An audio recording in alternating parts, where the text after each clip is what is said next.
You can easily convert a PNG file to a PDF on your iPhone using built-in features, and here is how you can do it.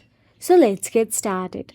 Firstly, open the Photos app and select the PNG image. Now, once you do so, simply tap on the share icon available at the bottom right corner of your photo. Then a drop-down menu will appear, and from there tap on the Save to Files option available. Simply save the files accordingly where you want it to be saved. Then tap on the Done option available at the top right corner of your screen. Now go back to the home screen and look for the Files app and simply tap on it.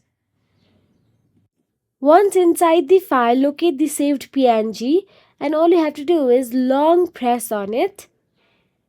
And after you long press on it, a drop down menu will appear. From there, select Create PDF.